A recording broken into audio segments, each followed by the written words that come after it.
Hello friends, welcome back to PCM. दोस्तों, आज के इस वीडियो में हम वर्ल्ड ज्योग्राफी का ब्रह्मांड की उत्पत्ति टॉपिक को कवर करने वाले हैं।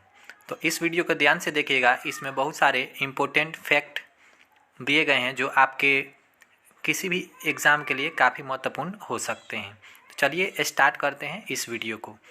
अगर आपको वीडियो अच्छा लगे तो चैनल को सब्सक्राइब और वीडियो को लाइक ज़रूर कीजिएगा। तो चलिए स्टार्ट करते हैं वीडियो को।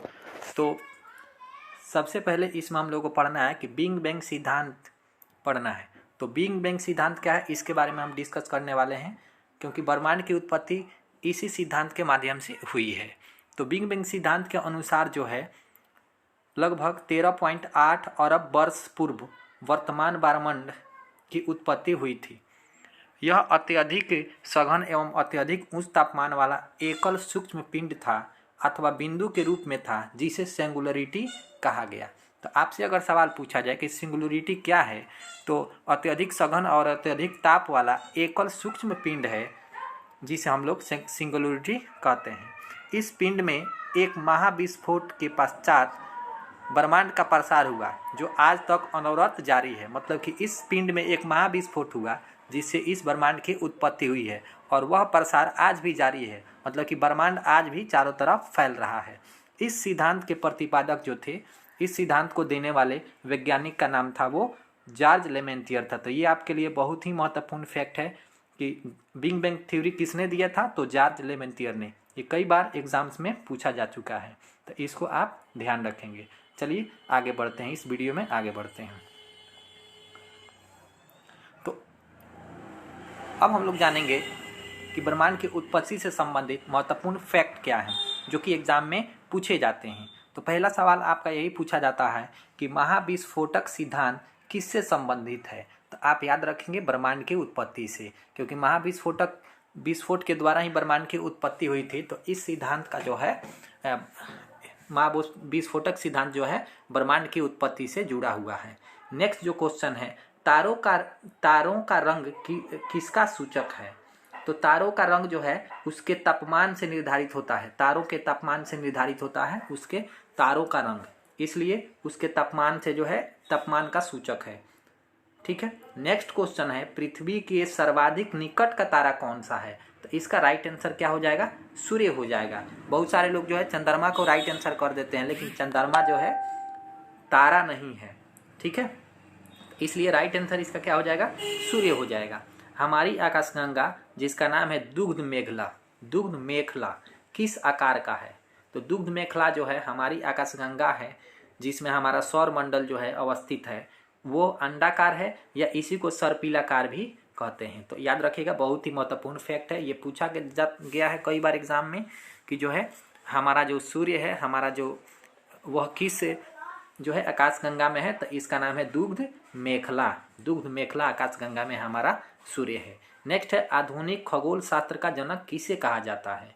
तो इसका राइट आंसर हो जाएगा कोपरनिकस को आधुनिक खगोल शास्त्र का जनक इसलिए कहा जाता है क्योंकि कोपरनिकस ने ही सर्वप्रथम यह बताया था कि यह ब्रह्मांड जो है वह सूर्य केंद्रित है, अर्थात ब्रह्मांड के केंद्र में सूर्य है और सभी ग्रह इसके चारों तरफ चक्कर लगाते हैं। तो चलिए वीडियो में और आगे बढ़ते हैं। तो और महत्वपूर्ण फैक्ट है इसमें पृथ्वी गोलाकार है, यह सर्वप्रथम किसने कहा था। यह भी प्रश्न बहुत बार परीक्षाओं में पूछा गया है, पृथ्वी गोलाकार है, यह सर्वप्रथम किसने कहा था। तो ये कहने वाले व्यक्ति का नाम है पाइथागोरस ने।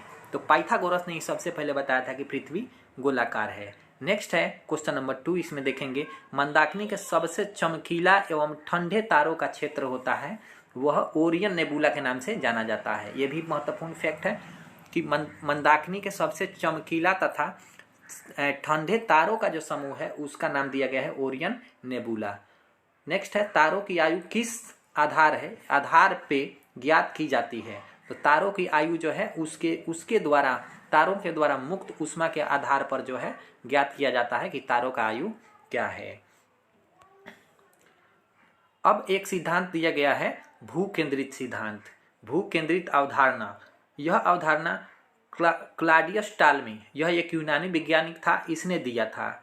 यह क्लॉडियस टालमी जो है यह बोला था कि पृथ्वी जो है, पूरा जो ब्रह्मांड है हम लोगों का जो यूनिवर्स है, उसके सेंटर में पृथ्वी है।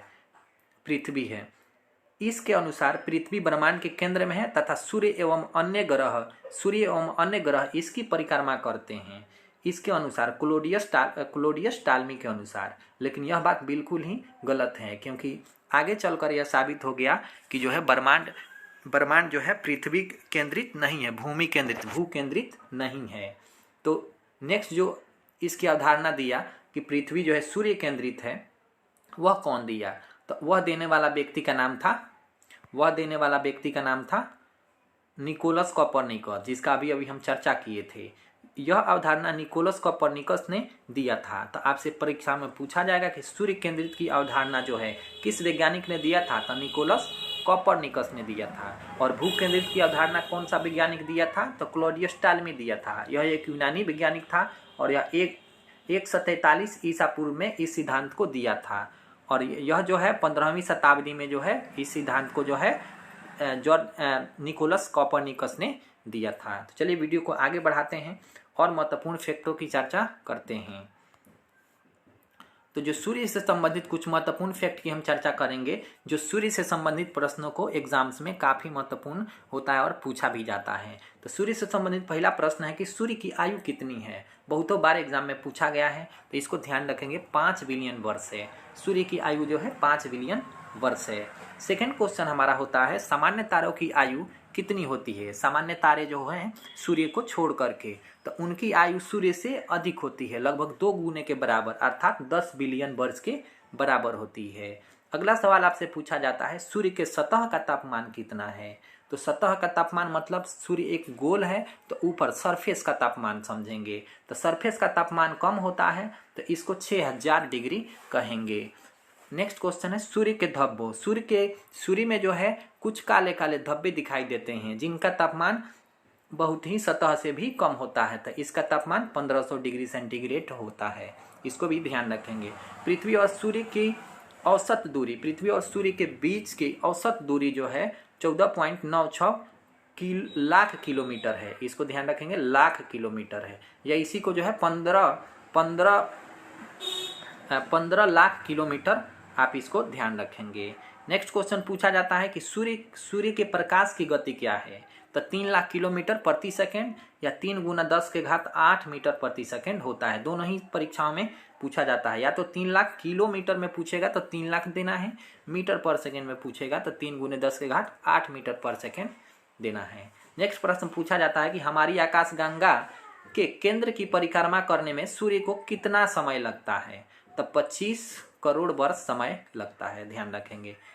सूर्य नहीं है, ये सूर्य के केंद्र का तापमान, सेंटर का तापमान बहुत ही हाई होता है। और हाई होने के कारण जो है सूर्य के केंद्र में जो भी पदार्थ पाए जाते हैं वह गैस और प्लाज्मा की अवस्था में होता है। इसलिए इसका तापमान 15 लाख डिग्री सेंटीग्रेड तक चला जाता है।